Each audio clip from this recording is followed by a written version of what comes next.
Hey guys, good morning, good morning. Monday morning, Zach called out today. He must have, well, I don't know. He just texted me this morning and said that he hurt his shoulder and he was going to try to work, but after he woke up, he was sore or whatever, so he didn't make it. He said he said he wouldn't be able to come in. It's going to hurt him this week, man, because you know, I'm already, you know, trying to get work up, you know, and already pushing, you know, to stay busy. And then, you know, if you call out, you know, I understand, you know, things happen, you know, so. But if you call out, the show goes on, and there's only so much work. You know, I committed to doing what I was supposed to do today, and so I'm going to have to do some of what I was supposed to do today, no matter what. So that's less money that Zach's going to make. And then it's supposed to rain on Wednesday, so we're not even going to be working on Wednesday. But anyway, this time of year, man, you gotta. I don't know how he hurt his shoulder or whatever. Said he fell or something. I hope he was making money when he fell. You know, sometimes, you know, you're not working, you know, you can hurt yourself and knock you out of work. And the way things are in the wintertime, or, you know, going into the winter, you just never know, man, exactly what, how busy you're gonna be. I mean, you know, you don't really know that no matter what, man. But the show will go on. It's got to, man. You know, I can't commit to customers and not fulfill the obligations, you know. So, but, you know, Zach don't ever miss no days or nothing, so I'm not upset or nothing. He misses days, you know. It ain't gonna hurt me. You know, it's gonna hurt him because I'm not scheduling big time work or nothing right now, because people are not spending money. And you know, if you want to, you know, not want to, but if you happen to get hurt this time of year and you miss 1 or 2 days in a week, then you might find yourself where you ain't making no money because of weather. And, well, the business has commitments, and the business is going to do whatever it told the customers it's going to do. So, luckily today, you know, I committed to blah, blah, blah, but at the end of the day, we were going to do more than what I committed to. Well, I was just going to check on, you know, see about the timing of everything. And I was going to do some of the commercial properties that are on the schedule for the week. So it's not like, you know, we overwhelmed with work or nothing, so I'm not stressed. I just, you know, well, I mean, he's gonna have to come to work. If he misses today and tomorrow, then he'll miss Wednesday. Rent's due on Thursday. And, you know, if your employee can't work today, then, you know, the workflow is going to go on. And then, you know, come this weekend, you know, we're not going to be working either. So it ain't like we have just an overabundance of work, man, you know. And trying to keep Zach busy, he's got to come to work when, you know, when it's pretty like this and we got the workload. Otherwise, he ain't gonna have any money. I mean, you know, none, because of the fact that, well, we was already down to 3 days, maybe 4 days this week, maybe. You know, I know we're gonna get 3 days in. You know, so today's one of them. Tomorrow will be one of them. Wednesday's a wash because it's supposed to rain. And then Thursday might be a wash too, because we might still be dealing with the ramifications of the rain. So, you know, sometimes you just got to push through, man. It is what it is, you know. Well, Ray, you can't be all upset, man. He missed it. I'm not upset at all, really. You know, it's less labor I got to pay out this week. At the end of the day, I mean, if you want to look at it from a numbers perspective, it's less labor. Because, you know, everything that's on the list this week is not, I don't know, it's not hardcore where gotta, you know. But I can't schedule work, calling the customer and everything, and setting up work, and then not do the work, you know, whether it's hardcore doing it or not. Once I commit, it becomes hardcore. We got to do it, because everything is predicated on, you know, the previous day. So if I don't get done with you know, the bare minimum today, then it's going to screw us up tomorrow. See, and then I'm not going to be efficient, and then we start getting into where I'm damn near paying to do the properties at this point in the season, when the work is slightly, you know, low. I mean, I'll be honest, you know, well, not a lot of lawns to do. Now I got one job I'm gonna swing by over here and look at. It's gonna be a skid steer job, and it's gonna be relatively easy. I'm gonna, you know, she's a regular customer of mine. It's the one where me and Zach cut that tree out a couple weeks ago. You know, I went on to cut the rest of that Bradford pear tree down.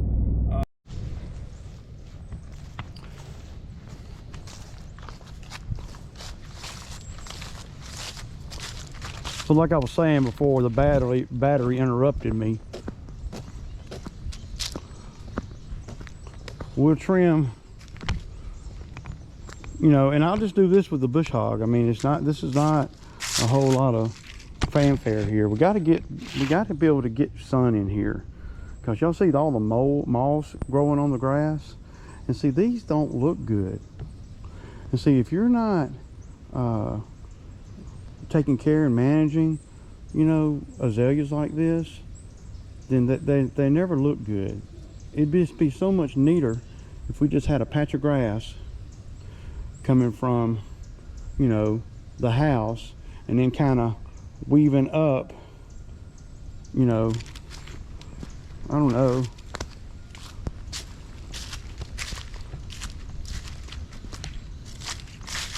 it needs some major work over here, really, to get good grass to grow.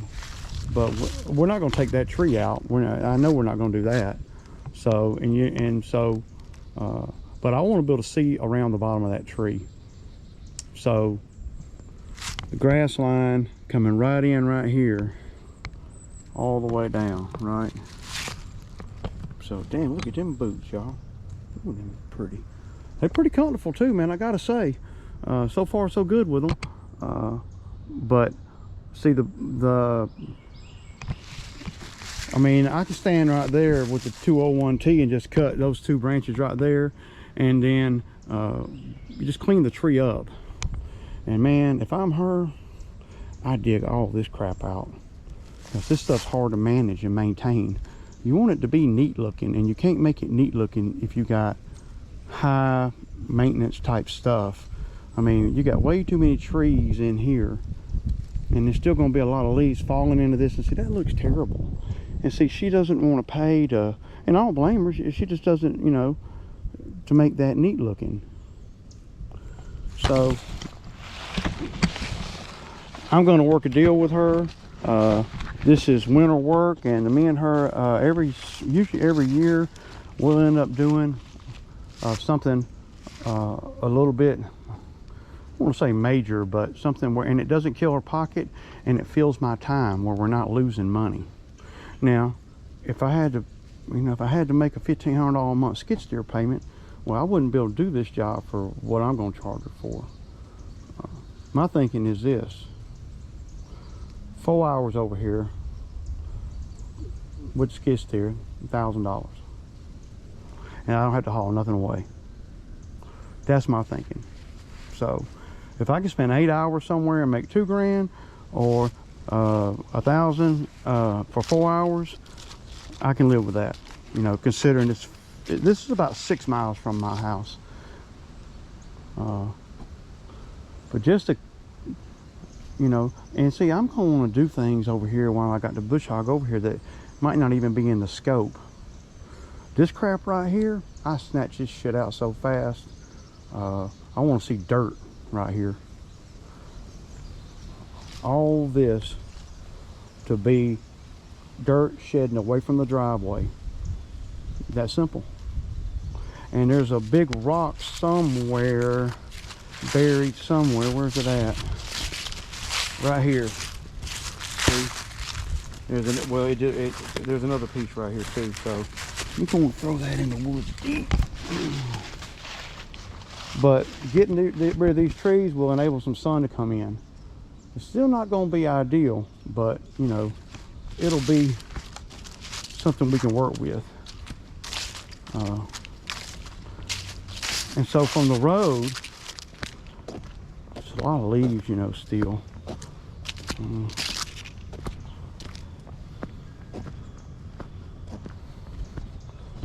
So from the road, see how just messy all that green looks right there? You know, if it weren't on a wood line, you got to be thinking about what you're doing, even when you're designing stuff for, I ain't talking about me, I'm just talking about in general. This wood line here is deep and hardy and very thick.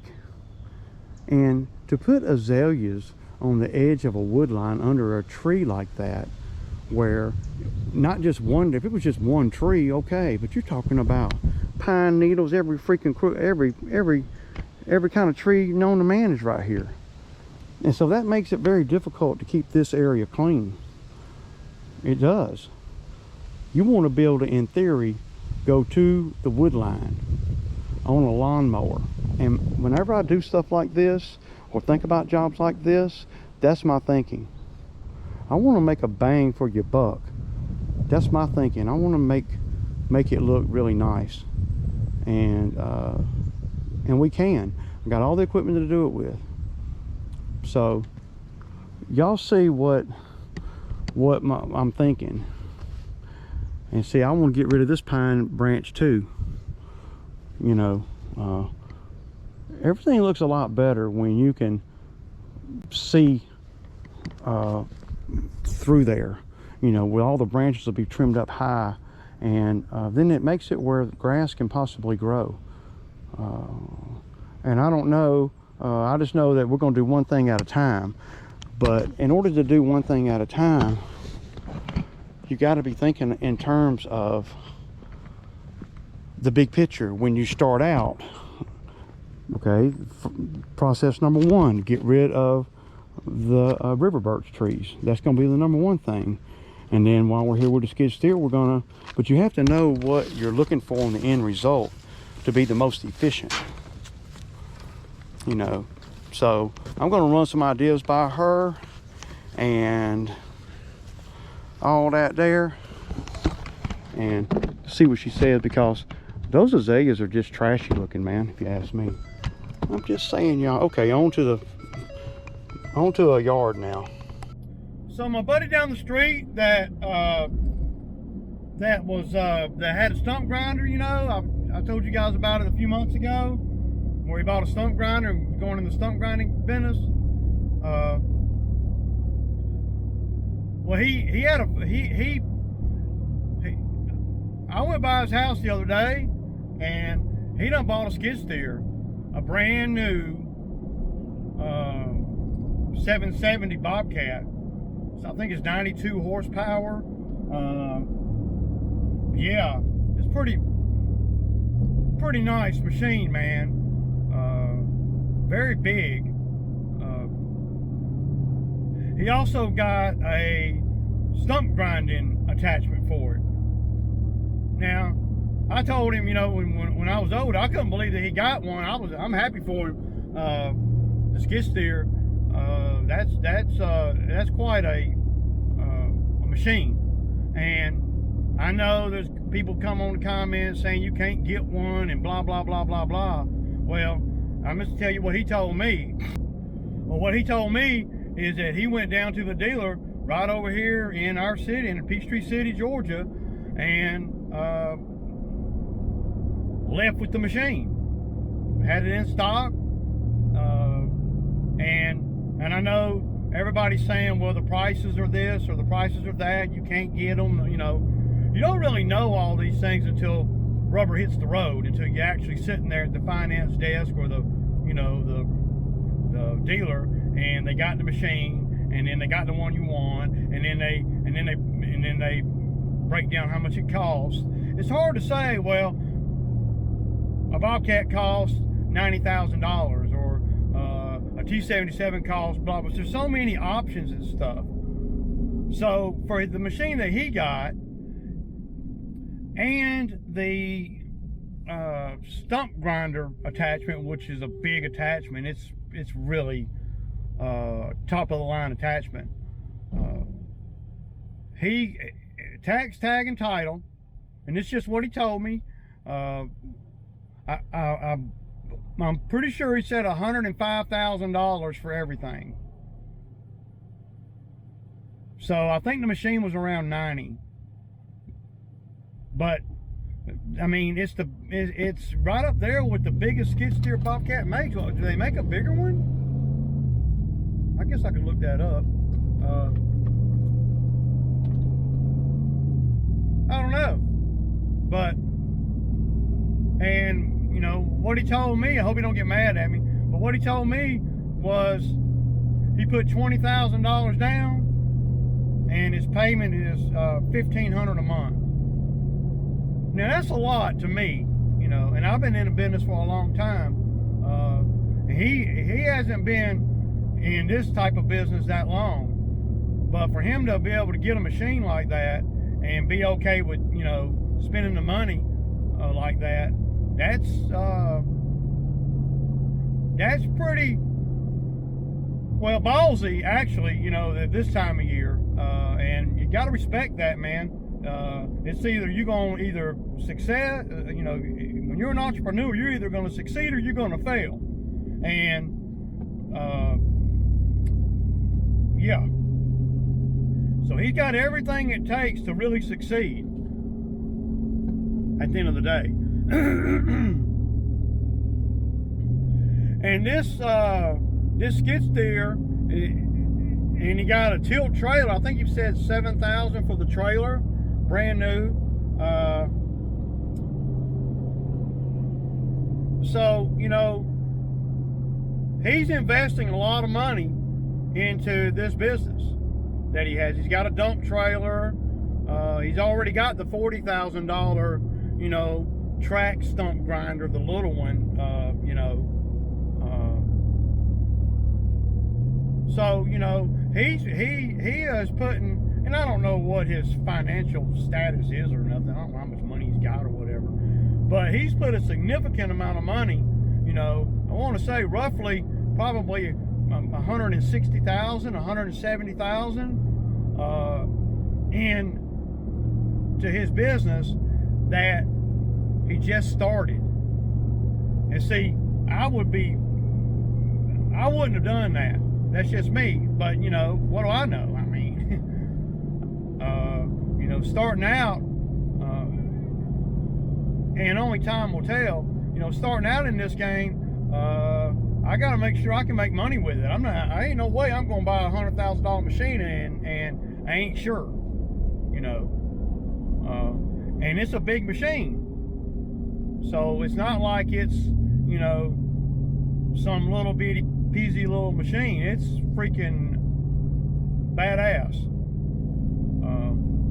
Enclosed cab, AC, it looked like it had everything on. I didn't get in it or nothing.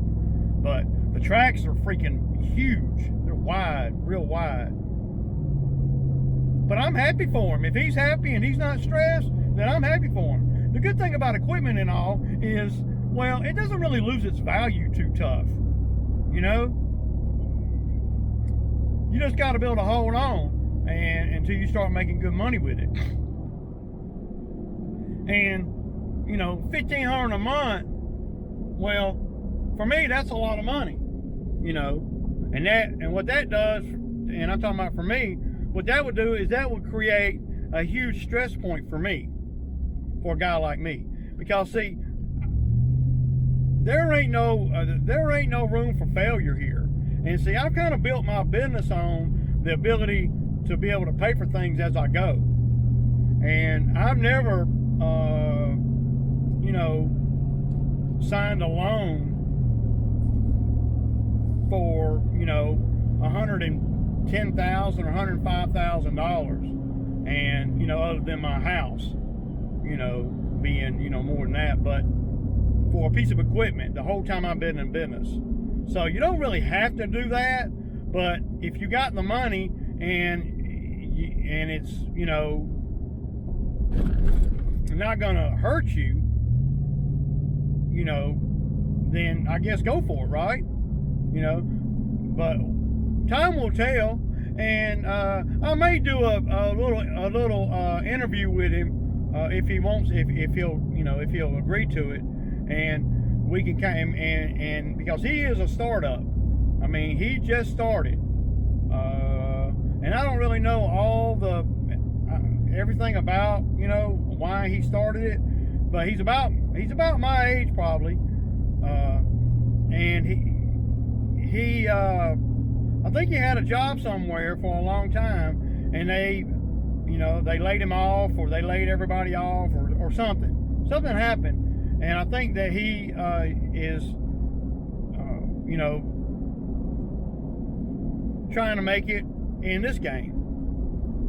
And I don't know that I know for a fact that I wouldn't have went straight from, you know, whatever job I had, a 9 to 5, to a $40,000 stump grinder, you know. And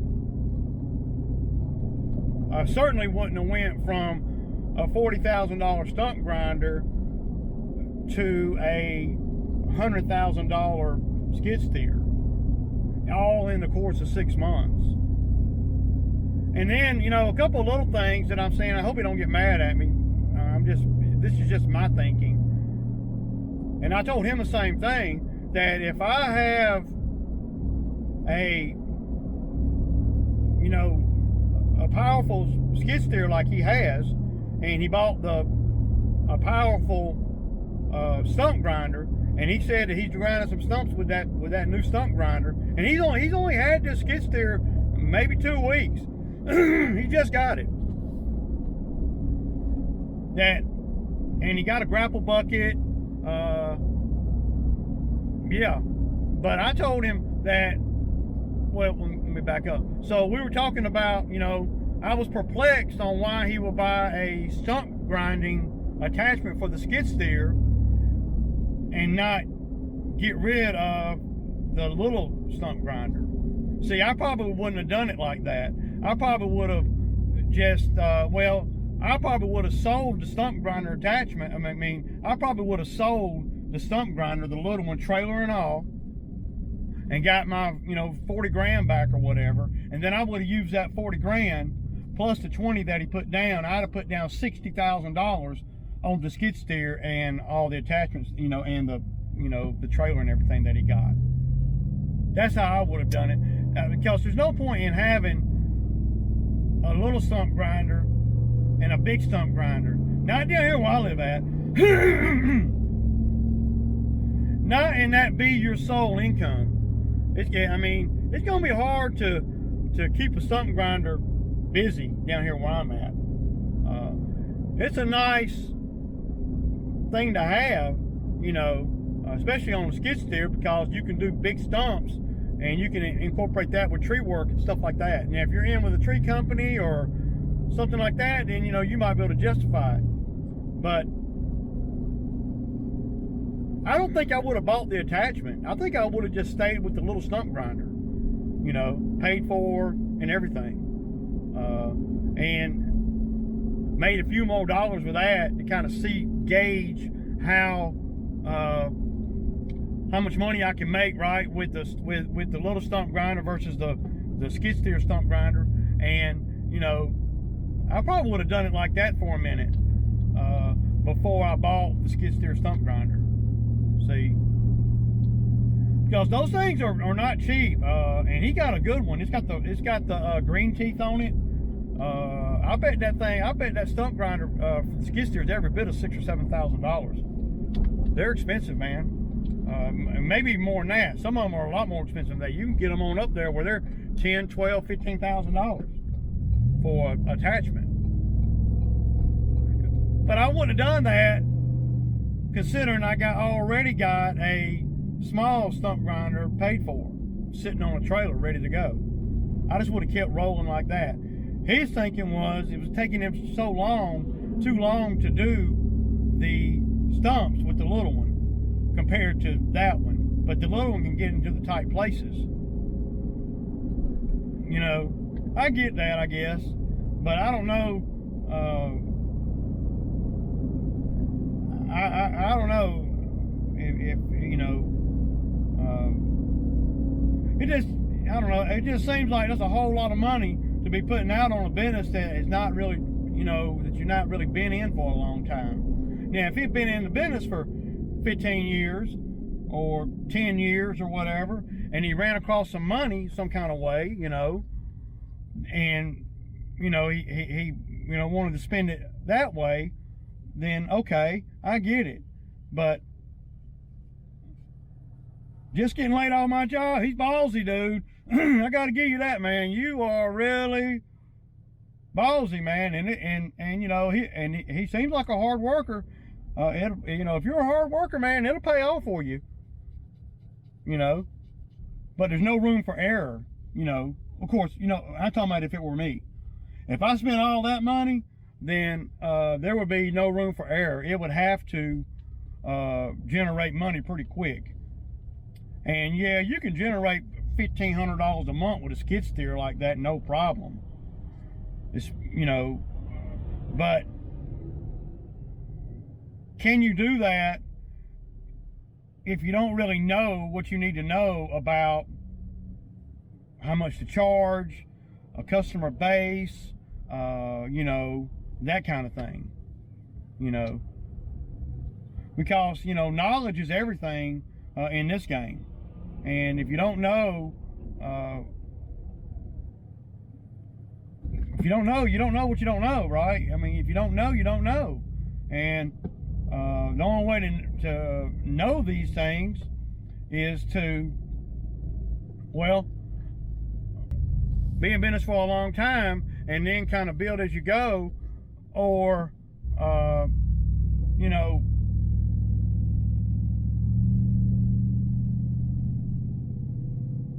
work extremely hard and be a quick learner.